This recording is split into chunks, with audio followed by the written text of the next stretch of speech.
بسم اللہ الرحمن الرحیم۔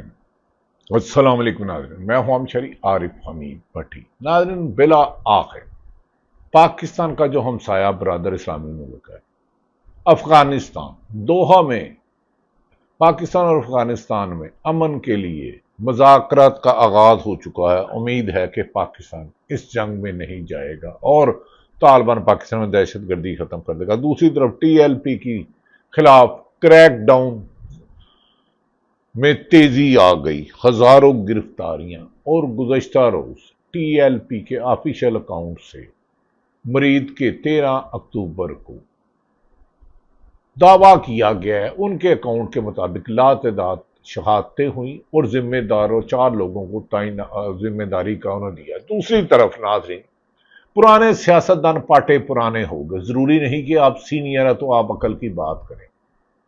نوجوان لیڈر جو نو منتخب ہے تحریک انصاف کے نئے کے پی کے وزیر اعلیٰ، ان کا بڑا بیان سامنے آ گیا۔ یاد رکھ لیں، کوئی معاشرہ، کوئی صوبہ، کوئی شہر، کوئی گھر، کوئی دفتر نا انصافی کے ہوتے ہوئے امن کی طرف نہیں گامزن ہو سکتا۔ سہیل افریدی کا بڑا بیان جس نے پرانے سیاستدانوں کی سیاست کو ملیا میٹ کر دیا، رانا ثناء اللہ جیسے سیاستدان جو پیپلز پارٹی میں عرصہ دراز رہے اور نون لیگ میں الزامات لگانے پر ان پر مقدمہ درج ہوا اور بھی عرصہ دراز سے نون لیگ سے وابستہ ہیں، عہدوں کو، اداروں کو، رانا صاحب نہایت قابل احترام ہے میرے لیے، تھے اور ہیں۔ وہ کہتے ہیں کہ وزیر اعظم پاکستان کے پاس اختیار نہیں کہ وہ کے پی کے وزیر اعلیٰ کی عمران خان بانی پی ٹی آئی جو تحریک انصاف کے بانی ان سے ملاقات کرائیں۔ دوسری طرف نوجوان متوسط طبقے کا پہلی دفعہ ایم پی اے بنا، پہلی دفعہ وزیر بنا، مشیر بنا اور وزیر اعلیٰ بنتے ہی ایسا دبنگ فیصلہ کیا جس میں لوگوں کا انہوں نے کہا کہ کے پی کے صوبے میں کسی کے خلاف انتقامی کاروائی نہیں ہوگی، جبکہ پنجاب انتقامی کارروائیوں میں اتنی بازی لے گیا کہ میں آپ کو بتا نہیں سکتا۔ سہیل افریدی کا ایکس ٹویٹر اکاؤنٹ پہ سیاست.com نے کہا، انہوں نے کہا کے پی کے میں جتنے بھی سوشل میڈیا ورکرز ہیں اور باہر سے کوئی صوبے میں ہے اسے گرفتار نہیں کیا جا سکتا، غلط گرفتار نہیں کیا جا سکتا۔ سہیل افریدی کا بڑا بیان، جبکہ پاکستان میں جھوٹی گرفتاریوں کے انبار لگے ہوئے ہیں۔ انہوں نے کہا گرفتار نہیں کیا جا سکتا، یہ ہدایات پی ٹی آئی کے لیے نہیں، پاکستان تحریک انصاف کے لیے نہیں، وزیر اعلیٰ کے بلکہ سب کے لیے ہے۔ اس صوبے میں کسی شخص کو سیاسی طور پر نشانہ بنانے کی اجازت نہیں دی جائے گی، چاہے وہ پی ٹی آئی کا، نون لیگ کا، اے این پی کا، جمعیت علماء اسلام کا ہے۔ اور سہیل افریدی نے آئی جی پولیس کو ہدایات جاری۔ ناظرین، یہ ہوتے ہیں کہ ایک طرف رانا ثناء اللہ جن کی عمر بیت گئی، کئی دفعہ وزیر رہے ہوں گے، پنجاب کے وزیر قانون تھے، یا تو اس وقت ثانیہ مالٹون ہوا جس میں 14 لوگ شہید ہو گئے طاہر القادری جماعت کے۔ لیکن ایک طرف یہ نوجوان ہے، پہلی دفعہ ایم پی اے بنا، متوسط طبقے کا ہے، لیکن اس کا اعلان پاکستان میں ایک خوشی کی خبر ہے کہ اچھی بات ہے کہ اس صوبے میں، کیونکہ پنجاب میں رہنے کے لیے تو آپ نون لیگ پر تنقید کریں گے تو مارے جا سکتے ہیں، اگر طاقتور حلقوں کو کہیں گے پھر تو آپ کی بچت ہی نہیں ہے۔ ناظرین، مجھے اس بات پر خوشی ہے کہ کوئی تو ہے جو اس ملک میں حقیقت پندانہ گفتگو کر رہا ہے۔ دوسری طرف سیاست.com نے ہی رانا ثناء اللہ صاحب کا ایکس پہ اکاؤنٹ شیئر کیا، وزیر اعظم کے پاس عمران خان سے ملاقات کرانے کا اختیار نہیں۔ رانا صاحب قابل احترام، میرے پرانے مراسم ہیں آپ سے، یہ آپ صوبے کے ملک کے وزیر اعظم کی انسلٹ کر رہے ہیں۔ مان لیا جعلی فارم 47 کے تحت آئی ہوگی حکومت، آئی ہوگی، میں نے یہ نہیں کہا آئی ہے، ہوگی، 17 سے 20 سیٹیں تھیں۔ خدا کے واسطے اتنے بے بس لاچار ہو تو اس وزارت عظمیٰ کو چھوڑ کیوں نہیں دیتے؟ اگر آپ کے پاس یہ اختیار بھی نہیں ہے وزیر اعظم کے، وزیر اعلیٰ ایک صوبے کو مبارک دیتا ہے اور پھر اس کو ملاقات نہیں کرا سکتا، خدا کے لیے وزارت عظمیٰ چھوڑ دے۔ وزارت عظمیٰ کی انسلٹ ہے، یہ مسلم لیگ نون کا ہوگے شہباز شریف صاحب، لیکن پاکستان کے بھی وزیر اعظم ہیں۔ اس کا مطلب ہے آپ ریموٹ کنٹرول سے چل رہے ہیں، کٹ پتلی ہیں۔ آپ کا یہ اعتراف، آپ کا یہ بیان سیاست اور جمہوریت کے لیے داغ بن جائے گا۔ اقتدار کب تک رہتا ہے یہ مجھے نہیں پتا، لیکن بہرحال ناظرین دوسری طرف یہ میں نے سہیل افریدی کا آپ کو بیان دے دیا کہ انہوں نے کہا کہ میں نے پنجاب کابینہ جب بنائے گی جب وزیر اعظم کے جگہ، دوسری طرف جب نواز شریف وزیر اعظم نہیں تھے، جیل میں تھے، تو 25-3 درجن قسم کی ڈشیں ان کے پاس جاتے تھی کھانے کے لیے، روزانہ درجنوں افراد ان سے ملتے تھے۔ تو کیا یہ حکومت پنجاب ہو یا کے پی وفاقی اتنی بے بس لاچار ہے؟ تو پھر ایسا اقتدار میں رہنے کا کیا فائدہ؟ کیا اشتہارات سے کر لیا آپ نے قابو سب کو، میڈیا کو؟ مان لیا میڈیا اس وقت بالکل اپاہج ہو چکا ہے، اس کی کریڈیبلٹی زیرو ہو چکی ہے۔ جرنلسٹ کے پاس ایک ہی چیز ہوتی ہے، اس کی کریڈیبلٹی، لوگ اس کی بات کو یقین رکھتے ہیں۔ اگر صحافی قلم چھوڑ دیں، ہم بے بس ہیں، مجبور ہیں، لاچار ہیں، مانتا ہوں، ہمیں کچھ نہیں کرنے دیا جا رہا، ہمیں نوکریوں کے معاشی قتل سے لے کر زندگیوں کو خطرات ہیں۔ شہید ارشد شریف نے جان دے دی، لیکن ہم نے پرامن احتجاج ہمیشہ کیا، کبھی پتھر نہیں مارا، کسی ادارے کو گالی نہیں دی، نہ دیں گے، کیونکہ ہمارے ادارے تھے، ہمارے ادارے ہیں، تھے اور رہیں گے۔ لیکن ہم انصاف آپ سے کیسے مانگے؟ ٹی ایل پی کے جو سپیشل ان کا اناؤنسمنٹ آئی ہے کہ مریض کے میں ہوئے، پہلی دفعہ آفیشیل میں آیا اور 4 افراد کو انہوں نے ذمہ دار ٹھہرایا اور سینکڑوں شہادتیں لکھ دی ہیں۔ میں اس پہ نہیں مانتا، کم سے کم۔ دوسری طرف ایک پنجاب کی وزیر صاحب کہتی ہیں کہ ہم سعد رضوی کے بہت قریب پہنچ چکے ہیں۔ صوبائی وزیر نے دعویٰ کیا ہے کہ رضوی برادران کے قریب بہت پہنچ چکے ہیں اور جلد انہیں پکڑ لیں گے۔ وزیر صاحبہ، یہ تو بات 4 دن سے ہم الارم سن رہے ہیں۔ مجھے میری اطلاعات کے مطابق پولیس نے چاروں طرف سے گھیرا ہوا تھا، ایک اور لہر تھی، 3 لہروں میں وہ آپ کا ان کا پروٹیسٹ تھا، جو آپ کو انہوں نے گھیر لیا اور وہاں سے نکل بھی گئے۔ تو آپ کی کیسی ناکے بندی ہے؟ خندقیں کھودی ہوئی تھی، کنٹینر تھے۔ تو ہاں، یہ بھی بات ایک وزیر نے کہا کہ ان کے ٹیلی فون پہ اور ان کے بچوں کو دھمکیاں دی جا رہی ہیں۔ میں طریقے لبیک ہے یا جو بھی دھمکیاں لا، خدا کے لیے پرتشدد راستہ نہ اپنائیں۔ وہ وزیر کے بچے بھی ہمارے بچے ہیں، ان کی عزت بھی ہماری بچی ہے۔ میں یقیناً جو آپ نے قربانی دی ٹی ایل پی نے، میں وہ تو نہیں دے سکتا۔ میں حلفاً کہہ سکتا ہوں کہ صحافت پہ اتنا برا قدغن، اتنے سختی ہیں، اتنے ظلم ہے، لیکن ہم نے آج تک گالی نہیں دی۔ شہید ارشد شریف کو گوایا، ملک چھوڑ کے گیا، اس سے زیادہ 60 سے زیادہ صحافیوں کو نوکری سے نکالا گیا، لیکن ہم پرامن احتجاج کر رہے ہیں۔ لہذا آپ پولیس والوں کو پتھر نہ ماریں۔ ہاں، آپ کی جانیں گئی ہیں، کم سے کم ان کے نمبر دیں۔ میں جانتا ہوں اس وقت پنجاب میں سچ بولنا مشکل ہے، جسے مارا جاتا ہے اس کے گھر کو دھمکیاں دی جاتی ہیں۔ خود سابق وزیر اعظم شاہد حقان عباسی نے کہا کہ ان کے علاقے کا ایک جو نوجوان شہید ہوا امریکہ میں، اس کی لاش نہیں دی گئی، کہا گیا کہ آپ کارروائی نہیں کرو گے۔ یقیناً یہ کوئی عام حالات نہیں ہے، یہ آئین اور قانون کی حکمرانی نہیں ہے۔ کسی کو اگر مجھے یاد ہے کہ ایک بڑا واقعہ تھا 26 نومبر کا، میں نے کچھ لوگوں کو ان کے گھر بھیجا، ان کے لوگ وہاں اسلام آباد شہید ہوئے، تو 2-3 صحافیوں کو بھیجا، تو انہوں نے کہا بھائی ہم آپ کو بیان نہیں دینا چاہتے، ہمارا بچہ گیا لیکن دوسرے بچوں کو ہمارا نقصان ہو سکتا ہے۔ تو لہذا یاد رکھ لیں، سیاستدان رانا ثناء اللہ تو وہ کہہ رہا ہے وزیر اعظم بے بس ہے۔ یہ نوجوان نیا وزیر اعلیٰ آیا کیونکہ عمران خان نے ٹریننگ کیا، ٹریننگ کا بڑا اثر ہوتا ہے۔ رزق حلال کھانے سے بہت زیادہ اللہ تعالیٰ طاقت ہو دیتا ہے، کہتا اندر ہوئے سچ کوٹھے چڑھ کے ناچ۔ تو اس نوجوان نے کہہ دیا کسی سیاسی جماعت کے خلاف انتقامی کارروائی نہیں ہوگی۔ تو کیا پنجاب کی وزیر اعلیٰ یہ کہہ سکتی، وزیر اعظم یہ کہہ سکتے ہیں کہ صحافیوں کا معاشی قتل نہیں ہو رہا، ججوں کے ٹیلی فون ٹیپ نہیں ہو رہے، انہیں ہراساں نہیں کیا جا رہا؟ 6 جج تو سپریم کورٹ جا چکے ہیں۔ یہی وکلا برادری کا حال ہے، جو اختلاف رائے کرتا ہے اس کے خلاف انتقامی کارروائی ہو جاتی ہیں۔ تو لہذا ایک اچھی خبر کہ ایک وزیر اعلیٰ نے اتنی جرت تو کی کہ چاہے اس کی جماعت کے مخالفین ہوں۔ دوسری طرف پاکستان میں دوحہ مذاکرات، پاکستان افغان وفد کا کلندم گروپوں کے افغانستان میں موجودگی کو ناقابل قبول قرار دے دیا۔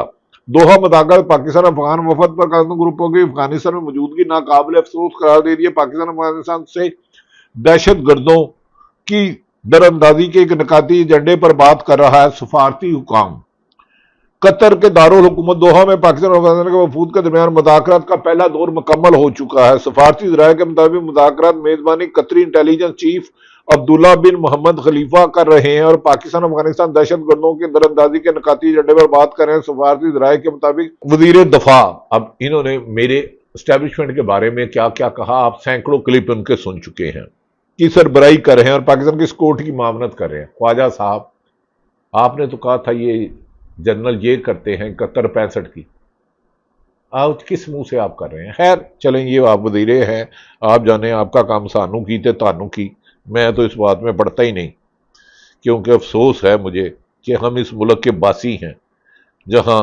دہشت گردی۔ دوسری طرف ناظرین، جماعت اسلامی کے سینیٹر مشتاق احمد نے تحریک توحید نے پاکستان جوائن کر لیا اور جماعت اسلامی کو چھوڑ دیا۔ اس محمد مشتاق سینیٹر کو دونوں ہاتھوں سے سلوٹ، انہوں نے درجنوں مرتبہ پاکستان میں فلسطین کے حق میں احتجاج کیا، یہاں تک کہ فلسطین کی مدد کے لیے پہنچ گئے اور اسرائیلی ہراسمنٹ میں رہے، ان کی گرفتاری میں رہے۔ اس مرد کلندر نے حق ادا کر دیا۔ ناظرین، یہ وہ حالات ہیں جس سے پاکستان گزر رہا ہے۔ اب صوبائی وزیر کا وعدہ بھی رکھ دیا، دفعہ میں بتا دیا، ٹی ایل پی کی طرف سے بیان بھی جاری ہو گیا کہ تمام گرفتار لوگوں کو رہا کیا جائے۔ 4 لوگوں کو انہوں نے نامزد کیا کہ اس برید کے سانحہ کے وہ ذمہ دار ہیں۔ اس پر سابق صدر عارف علوی نے ٹویٹ بھی داغ دیا۔ بڑے سنگین الزامات ہیں۔ میں حکومت سے گزارش کروں گا، چاہے ہمارے پولیس کے افسر ایس ایچ او شہید ہوا، سپاہی ہوا ہے، یا جتنے بھی لوگ شہید ہوئے ہیں، ہلاک ہوئے ہیں، زخمی ہوئے ہیں، خدا کے واسطے یہ آپ کی بنیادی ذمہ داری ہے۔ لیڈرشپ کے خلاف تو ٹی ایل پی کے خلاف گرفتاری ہونی ہے، چھاپے ہو رہی ہیں، وہ قوائم اکٹھے نہیں کر سکتے۔ مجھے اندازہ ہے، میں ایک ٹریڈ یونینسٹ رہا ہوں، لہذا آپ کے پاس تو تمام سرکاری وسائل ہیں، ایجنسیاں ہیں، پولیس ہے، تمام ادارے ہیں۔ خدا کے واسطے تمام تفصیلات لیں گے، کتنے پولیس والے شہید ہوئے، زخمی ہوئے، کتنے مظاہرین زخمی ہوئے، شہید ہوئے، اس کی تفصیلات دینا آپ کی بنیادی ذمہ داری ہے۔ اس سے آپ غافل نہیں ہو سکتے۔ اگر آپ اس سے غافل ہوں گے تو یاد رکھ لیں، الزام آپ پر آئے گا، کیونکہ حکمران عوام کی جان و مال کے محافظ ہوتے ہیں۔ ناظرین، دوسری طرف سینیٹر مشتاق نے کیا کہا، پاکستان کے تمام مسائل کا حل انہوں نے کیا بتایا۔ سینیٹر مشتاق جو جماعت اسلامی تھے، جنہوں نے اسلام آباد میں فلسطین کی کیا، اب ان کی زبانی سنیں ناظرین۔ یہ بھی یقین دہانی کرائی کہ ظلم کے خلاف مظلوم کے ساتھ اور تحریک تحفظ آئین پاکستان کے ساتھ سویلین سپریمیسی کے لیے، ٹرو ڈیموکریسی کے لیے اور انڈیپینڈنٹ جوڈیشری کے لیے، فری پریس کے لیے، فیڈریٹنگ یونٹ کے حقوق کے لیے، جبری گمشدگی کے خلاف میں آپ لوگوں کے ساتھ ہوں اور فرنٹ لائن میں انشاءاللہ اس جدوجہد کو جاری رکھیں گے۔ پاکستان ہم سب کا ہے، 24 کروڑ عوام کا ہے، کسی طبقے کا نہیں ہے۔ اور میں تو ان سے بھی میں نے یہ کہا کہ دیکھیں، اور حکومت سے بھی یہ کہتا ہوں کہ ٹرمپ کی چاپلوسی اور خوشامدانہ اور خوشامد اور غلامی پاکستان کے مسائل کا حل نہیں ہے۔ پاکستان کے مسائل کا حل ہریانہ کے قیدی کو اس کا چوری شدہ مینڈیٹ واپس لینا ہے، عوام کی ووٹ کا احترام اور مینڈیٹ کا احترام کرنا ہے، تو انشاءاللہ ٹرو ڈیموکریسی کے لیے، سویلین سپریمیسی کے لیے اور اسکرپٹڈ پارلیمنٹ نہیں، ساورن پارلیمنٹ کے لیے جدوجہد جو ہے وہ جاری رہے گی، اور میں اس جدوجہد میں جن کے ساتھ ہوں۔ سر ایک چھوٹا سوال ہے کہ جنہوں نے کہا پنجاب کے وقت کیا کری جو ظلم اور بربریت جاری ہے، پنجاب کو ہاٹ اسٹیٹ کا درجہ دے دیا گیا۔ ناظرین، یہ سینیٹر اس وقت محمود عسکری تحریک توحید نے پاکستان کے سربراہ بھی مشتاق محمد صاحب کے ساتھ تھے، وہ کہتے ہیں سلیکٹڈ ڈیموکریسی نہیں، وہ راجہ ناصر عباس بھی، انہوں نے تحریک توحید نے پاکستان کو کیا۔ ایک ایک قطرہ ہی انشاءاللہ تعالی اس ملک سے ترقی کے راستے پر جائے گا۔ ناظرین، دوسری طرف مولانا فضل الرحمان نجم سیٹھی کہتے ہیں برہم کیوں ہیں؟ شکوہ یہ ہے کہ ان سے مشورے تو کیے گئے مگر استعمال کر کے کنارے لگا دیا گیا۔ نجم سیٹھی صاحب مولانا فضل الرحمان کی ناراضگی، جو کہتے ہیں ہم اسلام کے علمدار ہیں، ہم اسلام آباد جائیں گے، اسلام کے علمدار ہیں، نہیں، آپ اسلام آباد میں صدارت اور وزارت عظمیٰ کے کینڈیڈیٹ تھے۔ اب نجم سیٹھی نے کیا کہا، اب ان کی زبانی بھی سن لیں، وہ مولانا فضل الرحمان کی ناراضگی کی وجہ بتا رہے ہیں۔ تو سب کو احساس ہونا چاہیے اس بات کا۔ اچھا، تو